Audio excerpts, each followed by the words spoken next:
And welcome back to Bitcoin Advisors channel. My name is Chris, bringing it to you here from a lovely little Westlake Village, California. It's bright, it's early, and I am back in the saddle, back in the battle station here. And it took me some time, but I wanted to follow up.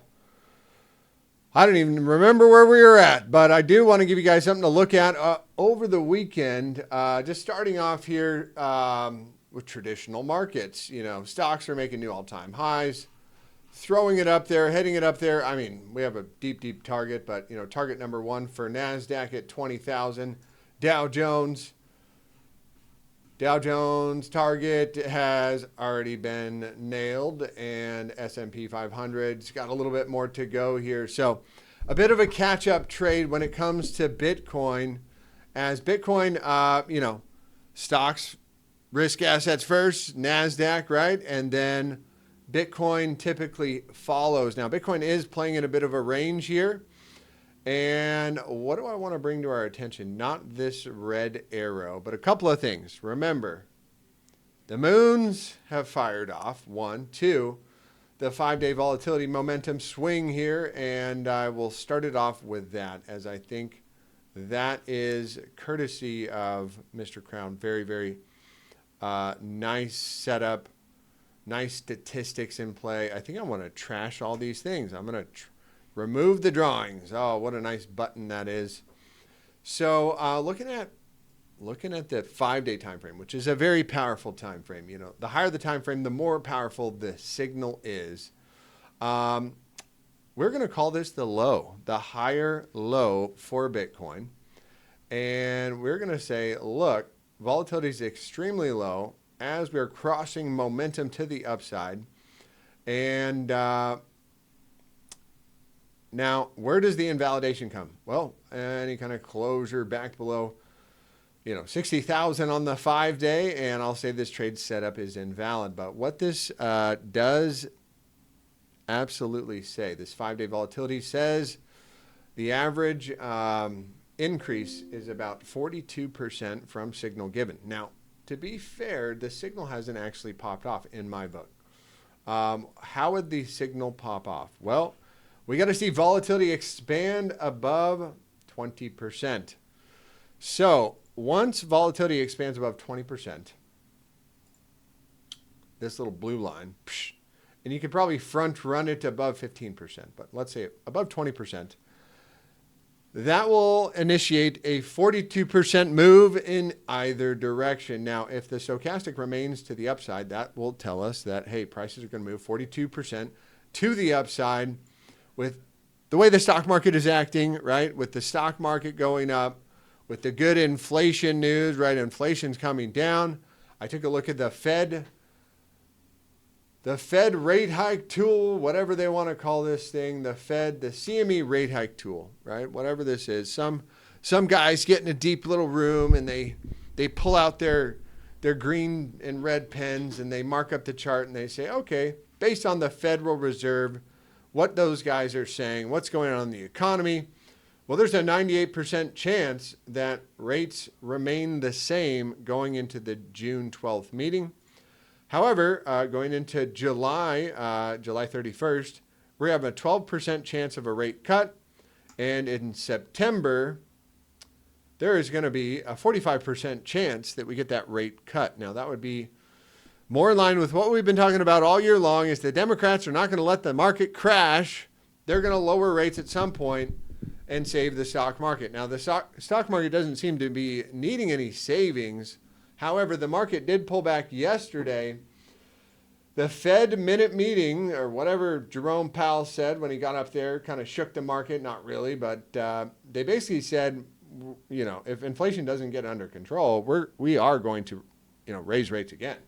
We're not afraid to raise rates again. So that's the summary there. Let's check in on Dixie, as Dixie has not mounted an assault at our 618 fib here, coming in at 109. Remember, as Dixie goes up, typically it's bad for risk assets. So trading in a range, okay, not too bad. Now, Bitcoin dominance, this is something we've had our eyes on for some time, saying, hey, look, this is a falling pennant or a rising wedge, a rising pizza, whatever you want to call it. And we were looking for a bit of a move like this, either up to this line and a roll over, or up to this line. So we hit the 0.5, and we talked about this from the beginning of the year as we broke out of this consolidation. As Bitcoin dominance goes up, you expect Bitcoin to outperform most of the altcoins. Now, how do we know when it's alt season? Well, this is one of the indicators I like to use.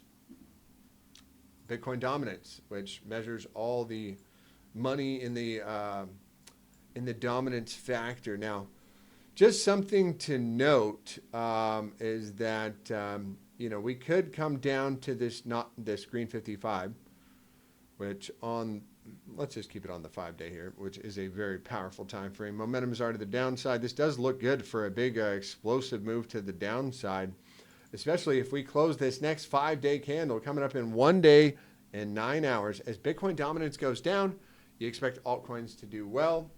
Also, as Bitcoin is trading in a bit of a range. But back onto Bitcoin and our discussion here.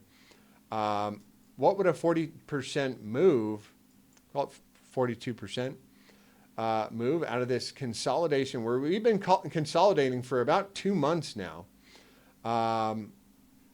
Where would a 40% move take us? Well, 40%, up at about 93. We're going to call it 42% at $94,000, which does that line up with any of our fib numbers here? Let's see. Nope. Maybe if we use the candle bodies, can we get any confluences here? So lining up, nope. I just turned $140 into $1,300 over the last 2 weeks. Yes, it's possible in the land of cryptocurrency. My name is Chris Mitchell. I am the CEO of Crypt Courses, and I'm bringing you this video because I'm going to give you some really good information on how to buy, sell, and trade digital currency. Now, you've probably heard about a lot of people making a lot of money in crypto, but you don't feel safe or intelligent enough to make the investment. That's why I created Bitcoin 101, how to stack sats using technical analysis. It's the crypto trader's dream to starting your crypto journey. It's absolutely free. All you gotta do is click on the link in the description below and we will get you your free guide today. Kind of for a parabolic extension here. But just note, when the volatility, just look what happened the last time the 5-day crossed momentum to the upside and volatility was low. Let's see what happened. So let's just mark it off on our chart here. And we'll go, okay, volatility is low, expansion is here, boom, above the yellow line. So let's give it a fair chance and say, okay, here's where exactly it crossed up, right here actually. Boom. Crossed up from that candle, from the low to the high. You got a 55% move. Not too bad, right? Let's just give you a little more confluence here, huh? A little more confluence to this signal. We're talking about the 5-day volatility momentum play here, and that is when volatility is low and momentum gives us the direction. Now, the last time this happened, could you call it here? Could you call it here? I'm going to call it right here. I'm going to say as we regained the moving average. There we go. That's the ticket. As we regain the moving average, signal given. So from the low to the next high, 69%. Wow, not bad. Not bad at all. Not bad at all, sir. Something I wanted to bring our attention to on Ethereum, as that is the latest news, as Donald Trump has now finally said it publicly, that yes, Joe Biden doesn't even know what Bitcoin is, and yes, I will accept Bitcoin and all your coins as payment. I am for crypto, and if anybody likes crypto, vote for Donald Trump. That's what he said. And, paraphrasing a little bit, but essentially forcing Mr. Joe Biden to take a different position Then Elizabeth Warren, these sick, corrupt people that say they're for the people, but they're really for the banks, right? Elizabeth Warren and Gary Gensler, right? Now those guys, the bill has been thrown out. The bill that was not going to allow banks to custody crypto, that's been thrown out. And now, what was yesterday? The White House releases a statement that says, you know what? We look forward to engaging on crypto discussions and blah, blah, blah, blah, blah. And we're going to work with the banks and try and make crypto better again. What a joke. What a joke. And how things flipped on a dime. And now today, the Ethereum ETF is expected to deliver. The Ethereum ETF. Where are my Ethereums? Where are they? My Ethereums are somewhere here. Boom. Now, should I trash the chart? No, we almost hit TP3 there. I'm going to pull up a new one. Let's go ETH USDT on KuCoin. How about that? KuCoin. So here's the big news for Ethereum is the ETF is coming, whether you like it or not. If it doesn't get approved now, it'll probably get approved later. I think the next schedule. But apparently BlackRock has already greased the wheels on this one and basically took Gary Gensler in a back room and slapped him around and said, you know what? We're doing the ETF. And but here's what I saw that I think we do get a temporary pullback here at the end of the day here.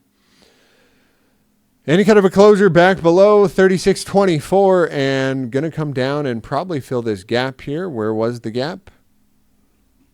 Was it on Binance? I bet you it was. I'm going to go back to Binance. No. Was it on a lower time frame that I saw this? Where was it? Where was the gap? There's a huge gap down here, which eludes me to believe. Oh, TP3 did get hit. It did get hit. Interesting. If you are interested in kind of taking a look at some trade signals and joining our Discord, there's a link in the description below. We also have crypto courses where you can learn how to trade, set up TradingView. You can join us for free at the moment. Actually, you know what we're giving away? I forgot. It's a holiday weekend. It is a holiday weekend, and we are going to offer your first 2 trades absolutely free. All you got to do is DM us in the Discord, and we will hook you up from there. I hope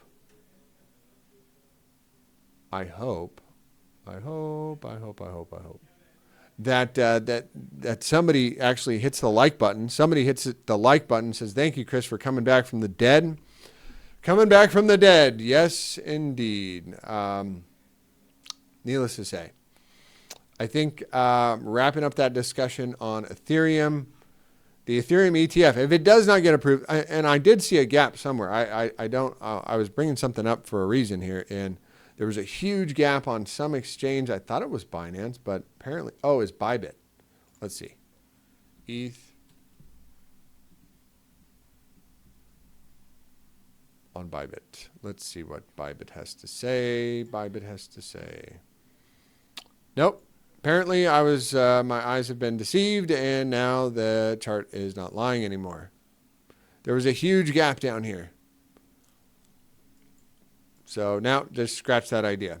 Anyways, there is a good chance that we do come back. You know, this thing ain't going to go straight up in one line. In fact, this green candle alone made Ethereum's market cap went up. Ethereum's market cap went up more in one day than the entire market cap of Solana, which has been the #1 crypto. The #1 fun zone crypto. So, when I'm talking about the fun zone, I'm talking about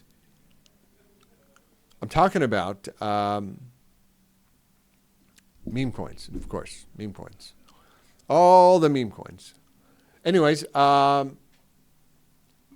else? All right, so the 5-day volatility play, just to summarize things for you guys over the holiday weekend, because I know a lot of people are going to be out and about enjoying their holidays and I'll be in the dungeon here working. Yes, I will be working. But getting back onto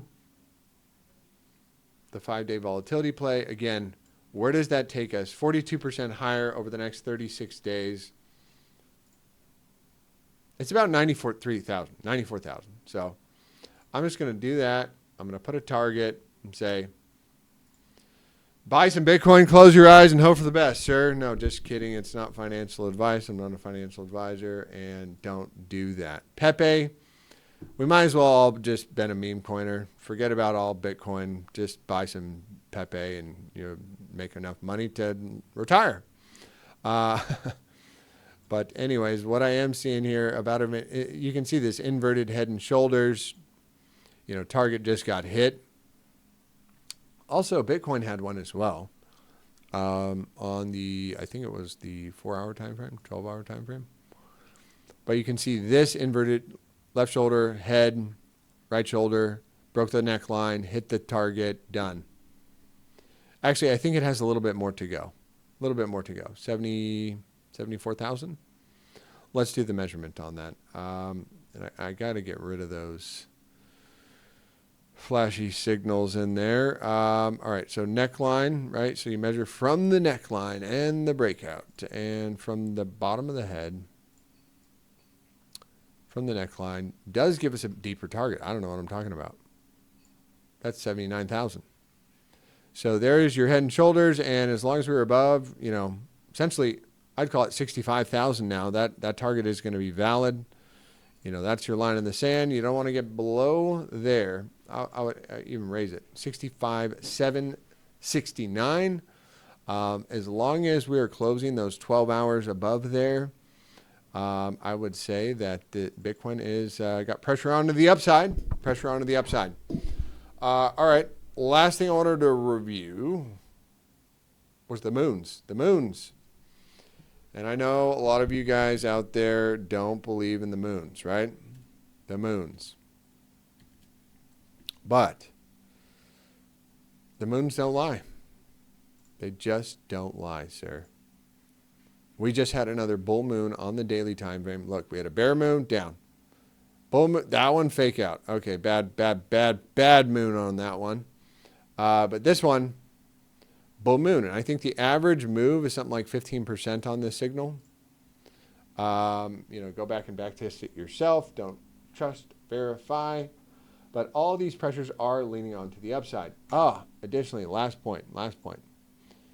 And something to give the Ethereum bulls some bull hopium is this. The monthly time frame, which is going to close in 8 days and 9 hours. Now, a lot can happen between now and then, but if we have a bullish engulfing Ethereum candle,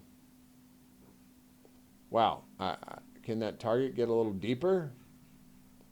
Probably going to sell off on the first pass off the all-time high, but let me drop it down to a daily time frame, and then I'm going to go. I'm going to call it a day.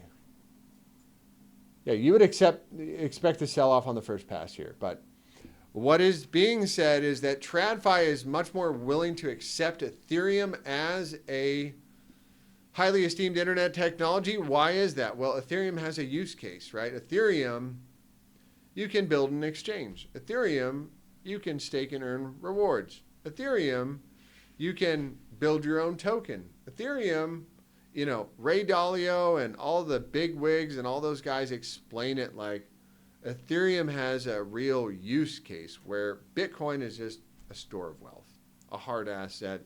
Put your life savings there, life savings technology. It's boring, it's old, it's for old people, but that's okay. Old people are conservative. I'm conservative. I like Bitcoin. But Ethereum, where does the first target land us? 4,800. Second target, 6,000. Do I think we get there this year? Well, I think we'd be hard pressed. That's 5,200. Yeah, yeah. Very, very unlikely to get up to the $6,200 mark. Let's just take a look at that on the monthly too. Just curious. So the monthly, yeah, major resistance coming in. First stop at the all-time high at 4,800. Second stop here at 5,600. If we can close above there, you know, your next target is about 8,000. 8,000 Ethereums. No, $8,000.